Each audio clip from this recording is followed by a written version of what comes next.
歼16D 电子战机展露锋芒，这让美国非常的担心。美军上将就称啊，电子战的天平正在倒向中国。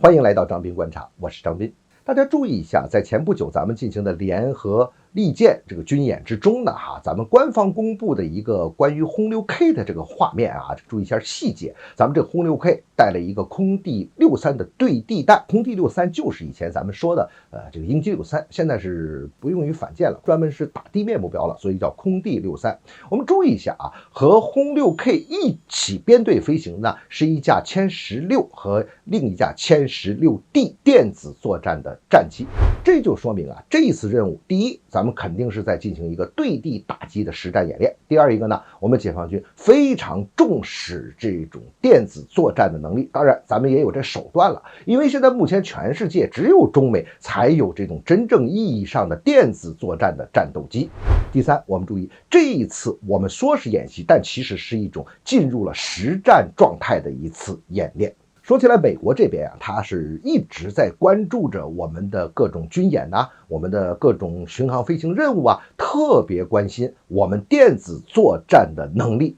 当然，美国是这方面的老手，也是这方面的高手，他对这个东西的重要性也非常非常的清楚。最近呢，美国军事时报就报了这么一条消息出来，说这个美军的印太司令部的司令，他就在参议院军事委员会的听证会上就提出来了这个问题，说这个现在中国的电子作战能力是越来越强，电子战的这个天平啊正在倒向中国啊。当然他说的这个有一定的夸张程度啊，所以呢他就是要建议说这个美国这边要在电子作战方面多投入这个资源。那么他说这些事情出来啊，我们通过这件事啊其实可以看出几点出来。第一呢，阿奎利诺现在在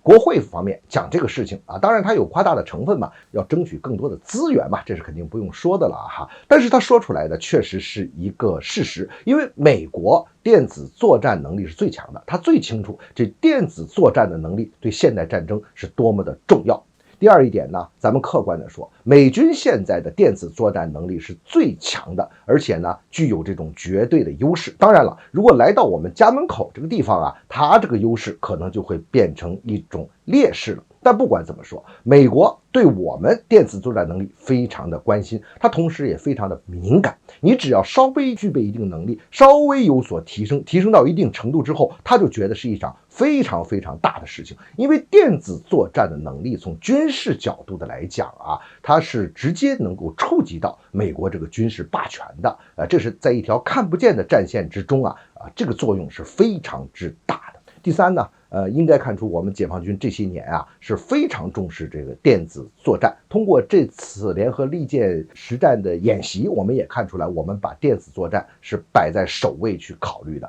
我们肯定会在这方面装备啊、战术方面会加速在这方面进行发展。同时呢，我们会加强各种实战的演练，